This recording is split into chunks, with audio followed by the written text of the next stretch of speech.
Bonjour à tous et bienvenue pour cette deuxième partie du podcast avec l'entreprise japonaise Kaneka sur l'ubiquinol où nous parlons de questions pratiques et des nombreux effets et interactions du complément sur le corps et le cerveau.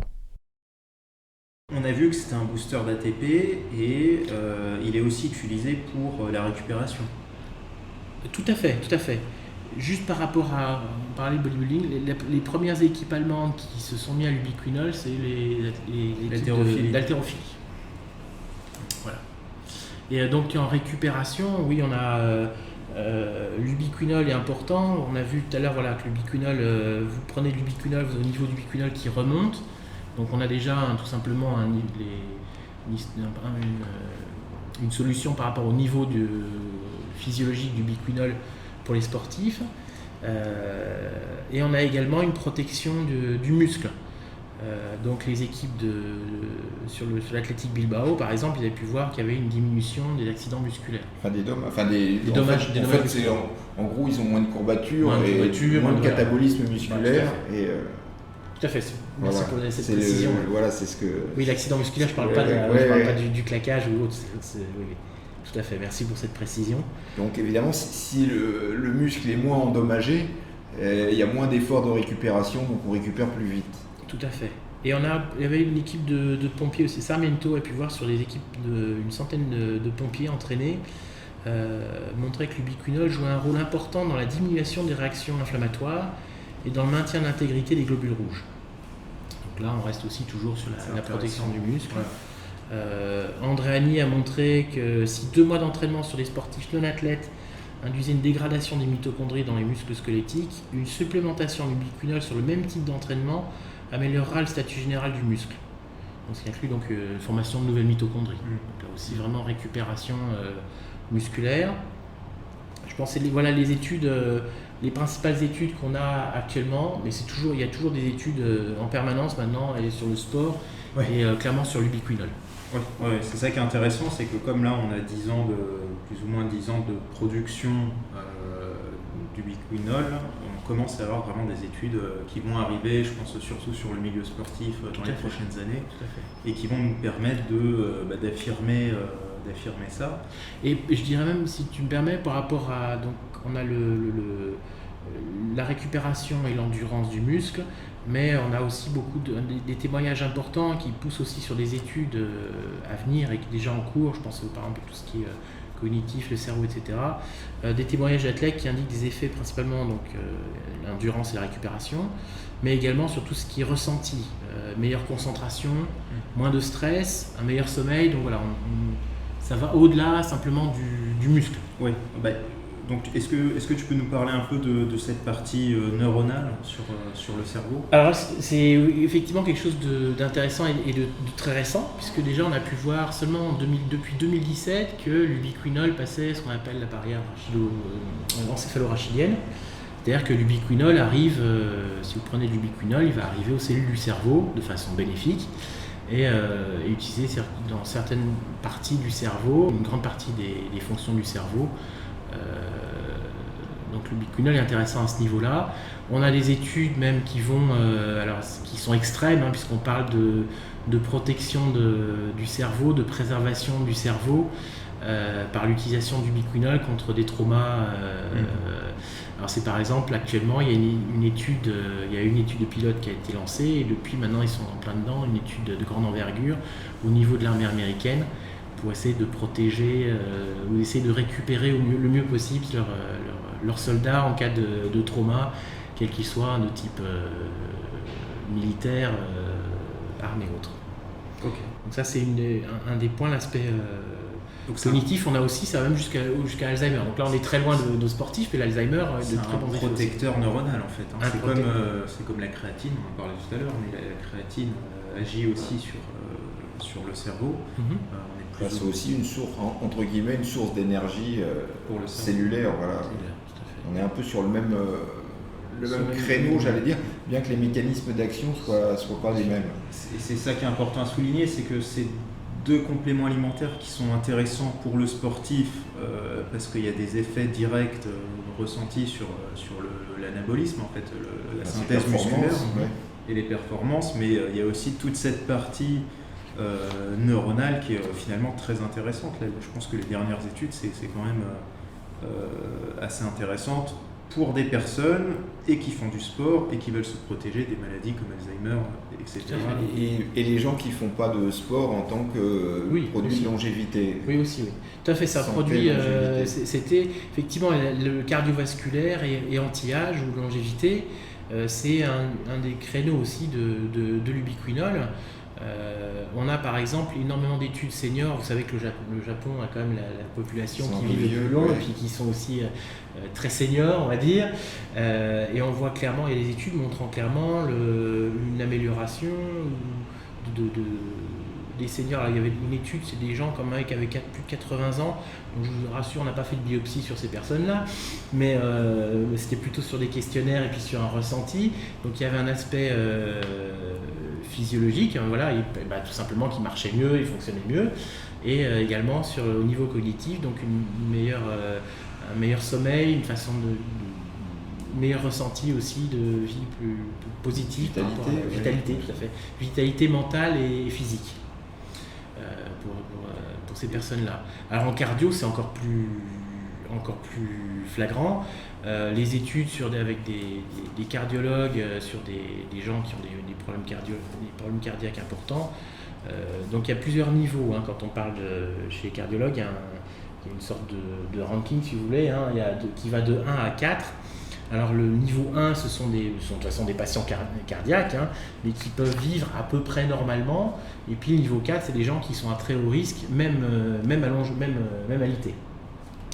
Et sur ce type de personnes-là, donc à très haut risque, on leur avait proposé de l'ubiquinol et ils ont pu passer donc à un niveau 2, c'est-à-dire un niveau, donc c'est clairement pour eux pas un gadget, de pouvoir vivre à peu près normalement leur maladie et d'améliorer aussi surtout la fraction d'éjection au niveau cardiaque. Donc c'est vraiment là, qu'on peut retrouver aussi intéressant pour les sportifs, c'est améliorer un très haut niveau de système de pompage du sang par le cœur. Ce qui est son travail principal, c'est de pomper le sang et de le renvoyer vers tous les muscles et les organes. Donc une amélioration chez les cardiaques, on était sur une amélioration d'une vingtaine de pourcents. Oui, ça pourrait même réduire fatigue et l'essoufflement finalement, parce qu'on le cœur travaille mieux en fait. Tout est lié, tout à fait. La fonction cardiaque est lié. Et puis alors dernier, je dirais s'il y avait d'autres choses aussi, c'est l'aspect. Il y a énormément d'activités. Si vous regardiez un petit peu toutes les recherches qui sont faites sur la coenzyme Q10 et l'ubiquinol, vous verrez les domaines, ça va de Parkinson à Alzheimer, on passe sur la maladie de Crohn, mais en termes compléments alimentaires, on a aussi la fertilité. La fertilité, autant la fertilité masculine que féminine. Hein, n'oublions pas qu'avoir un bébé, c'est une affaire de couple. Donc voilà, il n'y a pas de jaloux, il y aura autant pour madame que pour monsieur. Et on a pu voir une amélioration, donc on peut comprendre très facilement, puisqu'on sait que l'ubiquinol a les deux principales, c'est pas les seules, mais ces deux principales fonctions, c'est la synthèse d'ATP et l'aspect antioxydant, un antioxydant puissant. Donc pour les spermatozoïdes, c'est permettre aux spermatozoïdes d'avoir une bonne motilité avec l'ATP, et également au niveau de la morphologie et de la densité, puisque l'aspect antioxydant, surtout qu'en plus on sait qu'avec de plus en plus avec les pesticides et autres, on a une diminution de la fertilité masculine à cause de ça. Donc c'est important, l'ubiquinol peut aider. Et pour madame, ça sera au niveau de tout ce qui est hormonal, LH et FSH. Après, je vous avoue, je ne sais pas trop au niveau de la testostérone chez l'homme, chez monsieur ou chez madame. On s'interrogeait déjà quand même potentiellement, ça va quand même faire augmenter la testostérone. Mais moi, j'ai rien ressenti. Après, j'en ai pas pris beaucoup, mais j'ai rien ressenti. Moi, j'en prends 300 mg depuis un mois, depuis qu'on l'a reçu. Mais j'ai pas de problème pour m'endormir, j'ai pas de problème de stress. Donc je pense que ça fait quelque chose, mais sur ce secteur. Alors par rapport justement, vous parlez en timing sur dormir, c'est vrai que c'est important de le prendre pendant un repas pour avoir la meilleure absorption possible. Vous me disiez, c'est important d'avoir sur le repas le plus riche. C'est aussi donc j'ai vu des gens il utilisait l'ubiquinol le soir avant de se coucher et qui dormait très très bien. Et le matin était frais et dispo. C'est vrai qu'on a aussi un pic d'absorption. On est sur entre 4 et 6 heures. Donc, ça peut aussi expliquer, les gens, si vous couchez à 23 heures, on parle de l'adulte, voilà, vous vous relevez le matin à 6 heures ou 7 heures le matin en forme. Donc au niveau de l'absorption, ça veut dire que si on le prend à midi, plus ou moins 4 heures plus tard, c'est là où on a le taux maximum sur le pic, tout à fait. On a le pic. Et ça dure combien de temps à peu près ? Est-ce que c'est mieux de faire une prise au repas du matin et une prise au repas du soir, par exemple, pour avoir, c'est sur 12 heures de temps oui, je pense que ça peut être très bien, effectivement, de scinder en deux. Là, par exemple, si vous voulez prendre 300 mg d'ubiquinol, sachant que votre produit est sur un dosage à 150 mg, ça peut être très bien de le prendre en deux fois, effectivement. D'accord. Alors après, il y a d'autres applications auxquelles je pense qui vont préférer plutôt une absorption, une prise, mais pour le sportif, au quotidien, en deux fois, ça peut être très bien. Donc même si c'est un booster énergétique, ça n'empêche pas forcément de dormir non, au moment de dormir. Au contraire, non, en fait. oui. Peut-être. Ça va peut-être faciliter. Oui, ça sera, tout à fait. Mais alors, dans ce cas-là, à contrario, est-ce que si j'en prends avant de m'entraîner, ça va pas me faire dormir ? Ah non, oui. Non, mais c'est la question qu'on peut non, tout à fait, poser, c'est la question, effectivement.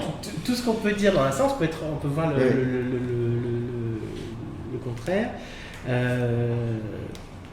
J'ai pas eu de sportifs qui se sont plaints d'être endormis. Je sais pas, t'as essayé, tu t'es endormi? J'en prends le soir aussi, mais non, plutôt détendu, mais c'est plutôt bien. Ce qu'on a aussi chez les personnes âgées, c'est effectivement une amélioration de la concentration. Les athlètes ont dit clairement d'ailleurs qu'ils avaient une amélioration de la concentration. Il n'y a pas d'effet, parce qu'on parle. Il n'y a pas d'effet secondaire. On parle d'effet de booster d'ATP, mais les gens vont penser que c'est comme pas la caféine. Non, c'est pas vous prenez un caféine, un guronzan ou je ne sais pas quoi, vous n'avez pas l'effet dans la demi-heure, ça y est, je me sens, ça y est, je suis en top forme. Non, il faut prendre bien pendant 1-2 semaines déjà pour sentir vraiment. C'est ce qu'on disait pour les gens qui prennent des statines, même si ils en ont un gros besoin, il leur faut quand même 2 semaines pour que l'effet s'installe. Oui, et puis pour qu'ils le ressentent. Voilà, l'effet va démarrer rapidement, mais il ne veut pas ressentir. Voilà, j'allais dire une inertie, je ne sais pas si on peut dire ça, mais oui, tout à fait, il faut bien 2 semaines pour que ça. Le problème de ce genre, c'est pas un problème, mais le problème de ce genre de complément, c'est que quand on commence à en prendre, on ne se rappelle plus qu'on avait des problèmes. Et c'est une fois qu'on va arrêter qu'on retourne dans ce qu'on avait avant. Et ça, c'est très compliqué pour ceux qui connaissent bien leur corps et qui savent ce qu'ils prennent. Et que quand on n'en prend plus, on voit les effets. On se sent mieux. On arrive à le voir, mais il y a beaucoup de personnes qui vont commencer à en prendre en se disant tiens, je ressens rien, etc. Et finalement, quand ils vont arrêter la complémentation, les problèmes vont revenir. Et ça marche aussi pour la NAG. L'N-acétylglucosamine, il y en a qui vont le prendre qui avaient une petite douleur passagère aux articulations, etc., qui vont le prendre et qui vont plus se souvenir qu'ils avaient un petit peu mal, et en fait en arrêtant, et ça revient sur eux. Oui, tout à fait, c'est le boomerang en fait. Donc c'est quelque chose qui est assez difficile à gérer. Après, depuis que j'en prends, de base, moi je suis pas des fatigues ou des trucs comme ça, donc, mais je pense que ça joue aussi là-dessus, sur le fait d'avoir peut-être plus d'énergie sur la journée ou d'être moins fatigué en fin de journée, etc. Je pense que ça joue là-dessus, sur la récupération. Sur ce qu'on appelle ce qu'on va appeler long terme dans notre cas, ça sera une semaine ou 2 ou 1 mois. Oui, au minimum. Et il y a pas mal, c'est assez intéressant parce que je reviens sur la fertilité masculine, mais on parle de 4 mois à 6 mois, tout à fait. Sur des doses de 200 mg, et on voit des résultats, 80% de densité supplémentaire. C'est plutôt... c'est assez fort, et des bons effets. Tout à fait.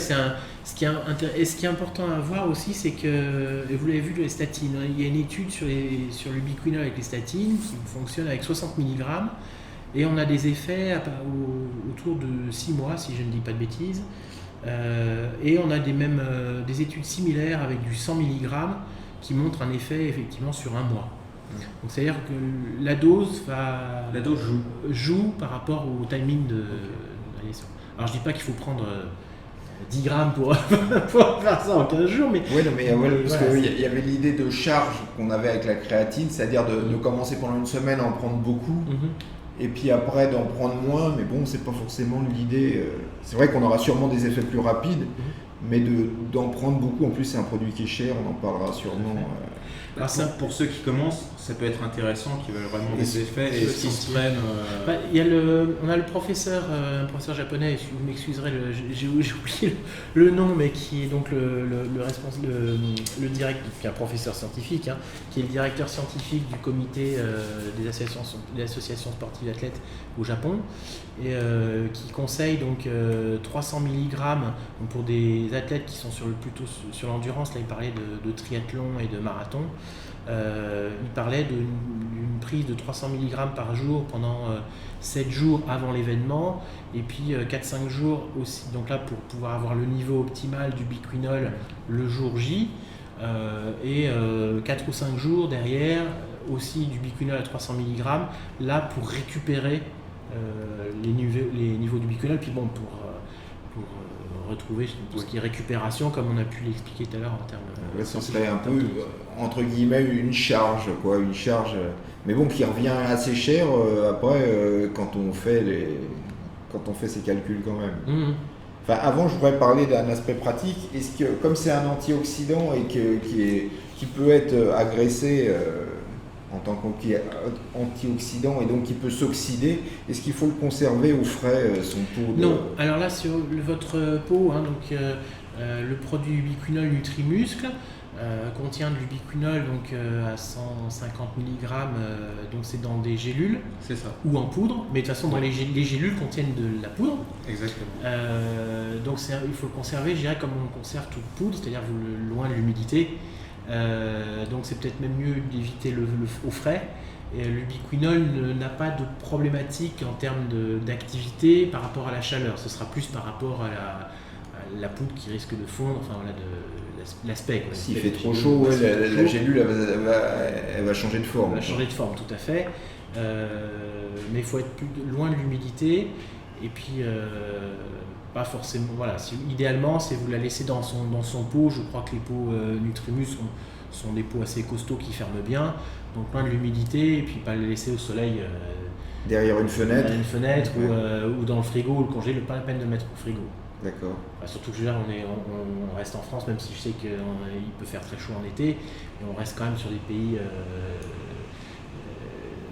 Oui, c'est l'Europe, quoi. C'est la France. C'est assez sec, pas trop d'humidité non plus. Les produits sont conçus aussi pour le Japon. Notre produit, donc l'ubiquinol, qui est dans le produit Nutrimuscle, est fabriqué au Japon avec des stabilités qui ont été étudiées à la mode japonaise. Donc le Japon est un pays nettement plus chaud, qui est un pays tropical par rapport à la France. Donc il n'y a pas de problématique particulière de conserver le produit au sec. Et du coup, sur la poudre, donc en fait il y a deux formes. On parlait tout à l'heure qu'il y a deux formes. La forme liquide, c'est la forme pure, qui a été mise aussi en poudre. Alors l'ubiquinol, donc Kaneka fabrique l'ubiquinol pur, qui est donc une poudre blanche, mais qui est donc le produit est emballé sous azote pour éviter qu'il s'oxyde. D'accord. Et donc en général, ce produit-là, il va finir, comme c'est un produit qui est liposoluble, sera en général très souvent vous le trouvez en capsule. Donc vous savez, c'est les petites capsules molles là. Comme les oméga 3. Comme les oméga 3, tout à fait, avec de l'huile à l'intérieur. Donc, ce qui fait que l'huile protège l'ubiquinol de l'oxydation.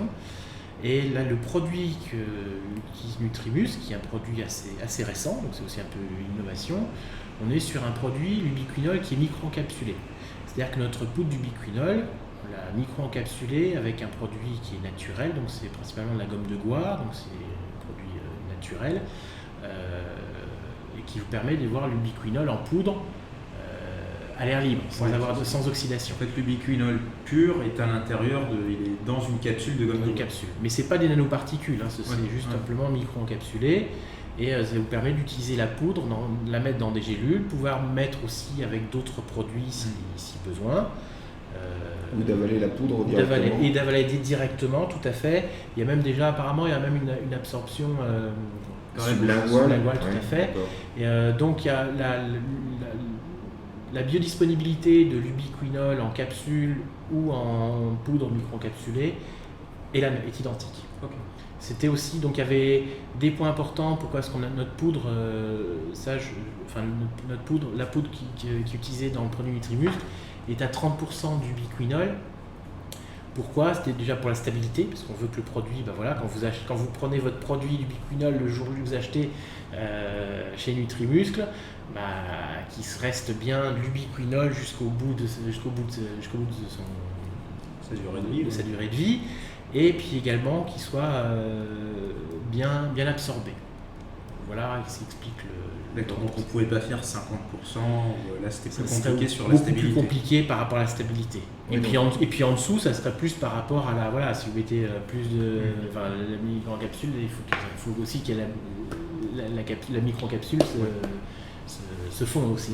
En gros, quand on dit qu'il y a 30% d'ubiquinol, ça veut dire qu'en gros, il y a 70% d'autres molécules qui vont le protéger. Oui, non, mais qui servent, protéger. Qui servent de protecteur. Et donc, plus on monte en concentration, moins il y a de protecteurs. Tout à fait. Plus il y a de risque. Plus il y a de risque d'oxydation. Voilà. Donc c'est pour ça qu'on est à 30% uniquement. Et là, on est sur un produit qui est veggie-friendly, qui est végétarien. Végétarien, ouais. Tout à fait. Puisque là, on a donc l'ubiquinol qui est fait par fermentation de levure et la gomme de guar qui est le principal végétal aussi. Voilà, donc c'est bien d'origine végétale. Naturelle, donc on reste sur un produit naturel. L'ubiquinol est donc un double produit naturel, puisque c'est un produit qu'on fabrique nous-mêmes, le corps fabrique de l'ubiquinol, et l'ubiquinol Kaneka est bioidentique à celui du corps, et en plus extrait de façon naturelle par fermentation de levure. Donc il y avait un gros progrès, on passe des foies, c'était du foie de bœuf, c'est ça de base? Sur le cœur de bœuf. Alors les cœurs de bœuf, donc vous essayez d'imaginer si on faisait une production sur cœur de bœuf, le bœuf va coûter très cher parce que Kaneka va tout prendre. Mais on peut le faire. Oui, Ok. Et alors, rapidement, puisque c'est un produit assez cher, moi je vais en trouver du moins cher générique. Non, alors déjà... non, mais pas du Q10.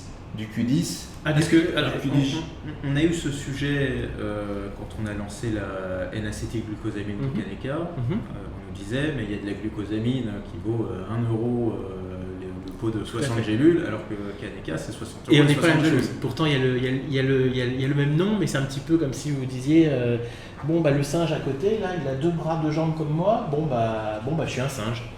À vous de voir. Bon, c'est vrai qu'on génétiquement on l'est, mais l'ubiquinol, déjà le terme l'ubiquinol en tant que tel, il n'y a que Kaneka qui le propose. Il faut vraiment le protéger le produit. Si quelqu'un vous propose de l'ubiquinol, déjà pour reconnaître sur un pot, si ce n'est pas marqué quelque part clairement ubiquinol, ce sera au mieux, ce sera du Q10 oxydé. Après, si c'est marqué, indiqué ubiquinol Kaneka, ça donne une protection en plus. Ouais. Et il y a également même un petit logo. Alors c'est pas pour faire joli, pour montrer ma marque partout. C'est surtout par rapport à une protection pour le consommateur. Il sait que c'est bien l'ubiquinol de chez Kaneka. Et l'ubiquinol chez Kaneka, c'est ça aussi le partenariat, c'est que Kaneka va aussi analyser le produit Nutrimuscle pour pouvoir après vous dire une fois que vous vendez le produit à Nutrimuscle, Nutrimuscle le met en gélule et après vous l'analysez pour voir si c'est bien dans la gélule, que tout va bien, qu'il n'y a pas eu de diminution de dose, etc. Que la dose clémée est bien là, et ça vous permet aussi d'avoir une sorte de sécurité aussi pour vous, pour Nutrimuscle et puis pour le consommateur. Surtout le consommateur. Et ça, c'est des analyses qu'on attendra avec plaisir pour aussi les montrer, pour montrer le sérieux de nos mélanges et le fait que ça contient vraiment de l'ubiquinol. Et donc et je peux vous donner un petit exemple. Ça m'est déjà arrivé d'avoir des clients qui avaient un souci, la dose n'était pas là. Et il a pu corriger derrière, donc il a revu son process de fabrication, il a vu qu'il y avait un problème de sous-dosage, et puis de pouvoir remettre. Donc c'est aussi de permettre de... Est-ce que le cas contraire existe aussi avec des revendeurs qui clament qu'ils vendent de l'ubiquinol de Kaneka et en fait vous n'avez pas vous leur vendez rien? Oui, tout à fait, ça existe. De la veille. Tout à l'heure, Michael, tu parlais de produits chers. Et ben, par définition, quand il y a de l'argent, il y a des contrefaçons. Donc l'ubiquinol, c'est comme les grandes marques de luxe de la mode. Le petit problème, c'est que là, vous l'ingérez. Donc oui, il existe. J'ai même vu des gens qui essaient de mettre le logo Kaneka alors qu'ils n'avaient jamais vu le produit. Alors au mieux, dans ce cas-là, vous avez du Q10 classique, et ça sera certainement, ça sera même du produit chinois, sur lequel il faut rappeler que les produits chinois donc de Q10, je parle du Q10 oxydé, n'ont aucune donnée de sécurité. Les données de sécurité qu'ils utilisent, ça sera les données de sécurité Kaneka qui sont publiées. Kaneka a publié ses résultats. Toutes les données de sécurité ont été réalisées sur le Q10 et l'ubiquinol, bien sûr. Donc voilà, ce sera au mieux, ce sera un Q10 chinois, et vous pouvez retrouver même carrément après avec ce que vous voulez. Mais une poudre. Une poudre. Est-ce que vous avez quand même chez vous des gens qui vérifient un peu? Oui, tout à fait. Là, on fait aussi attention. On fait attention à ça, on regarde, on a des cas, effectivement, je ne peux pas en parler parce que voilà, c'est au niveau juridique. Donc, on ne va pas dire des marques concurrentes. Non, je peux me permettre de dire ça, mais je dirais pas que c'est des marques concurrentes, c'est des gens qui sont pas, c'est pas des gens, voilà, c'est des gens qui vont au tribunal et qui vendent du faux, c'est pas des concurrents. Enfin, j'espère que vous les considérez pas comme concurrents pour vous, quoi. C'est vrai qu'on n'a pas beaucoup de concurrents à notre niveau de traçabilité dans le sport, et oui, c'est tout à fait, c'est quelque chose de. Ok, bah c'est clair, c'est clair.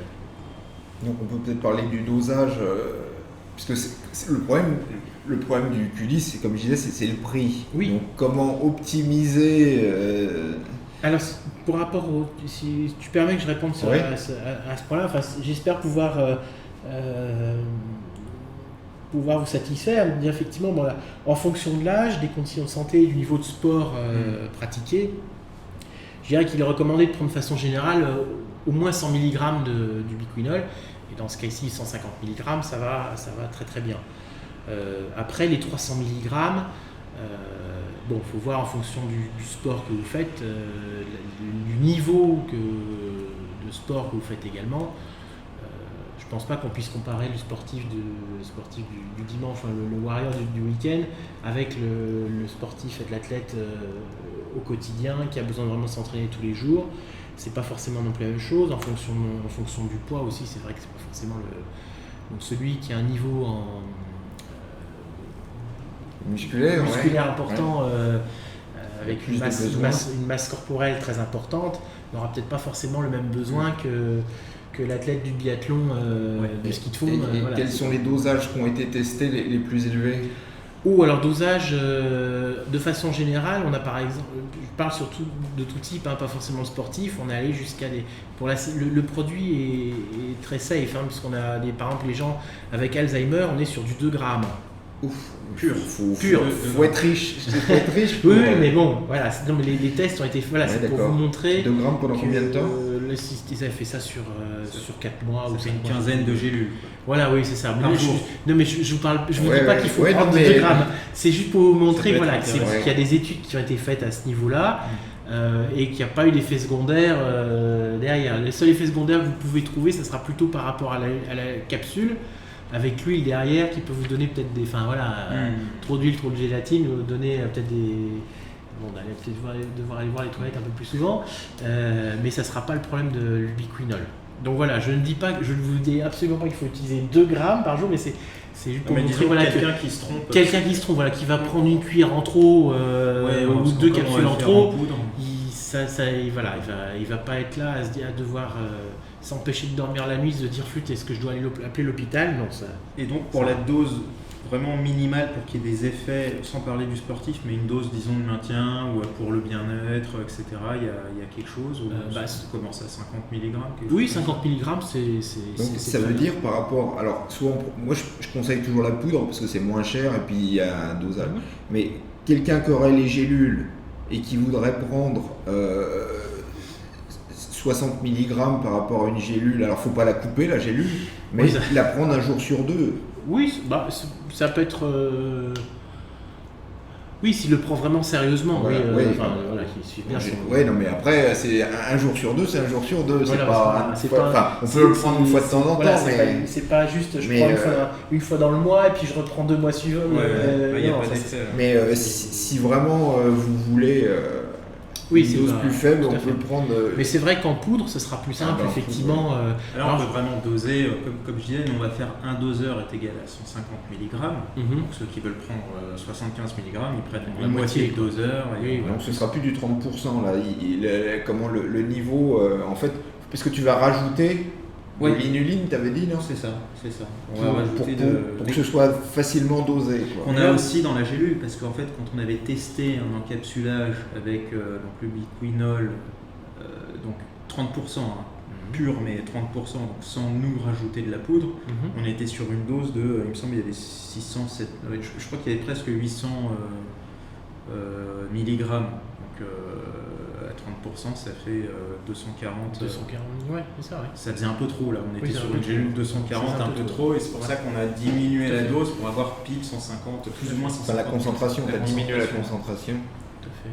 Mais là, l'agent de charge qui a derrière, enfin ce qu'on appelle, c'est pas très gentil de dire agent de charge, mais c'est le terme utilisé industriellement, mais c'est la gomme de Goire. La gomme de Goire dans notre cas et vous l'inuline ne sont pas des bloquants par rapport à l'absorption de l'ubiquinol. Donc que ceux qui vont utiliser le produit soient rassurés. C'est pas parce qu'il n'y a pas que de l'ubiquinol que le produit. Non, justement, notre produit à 30% a été bien absorbé. Oui. Et, on a pu faire le test effectivement entre une capsule avec de l'huile et l'ubiquinol et le produit, notre ubiquinol qui est utilisé chez vous. L'absorption est la même. Okay. Donc, effectivement, c'est qu'en termes de volume, ça va prendre plus. Mais disons qu'après, sinon, il y a un problème de stabilité. Ça stabilise. C'est-à-dire que le biquinol, vous le prenez aujourd'hui ou vous le prenez le dernier jour de vie de votre peau, eh bien, ça sera bien toujours de l'ubiquinol à l'intérieur. Ok, c'est clair.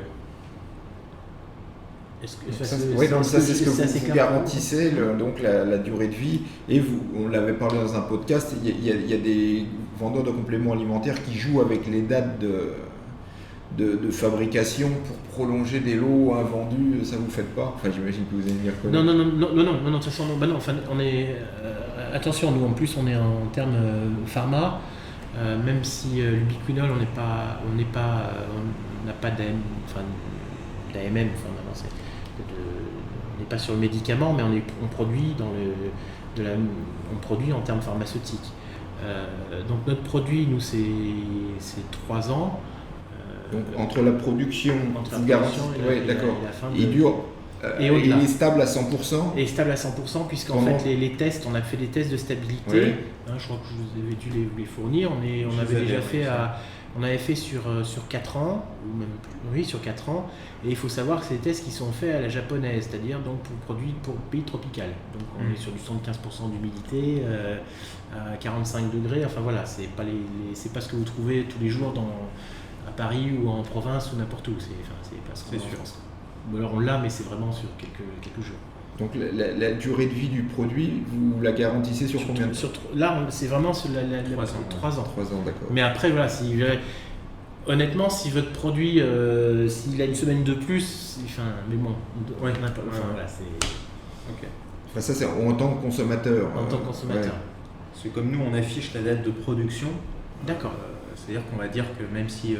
parce que quand on va faire un mélange, le problème des mises en gélule, c'est qu'on va mettre de l'inuline et légalement, on a une date de péremption de plus 18 mois parce qu'il y a le mélange qui se fait. D'accord. Et du coup, on sait une date... Et les autres ingrédients qui y a autour. Exactement. Donc, on peut reprolonger en fait de 18 mois.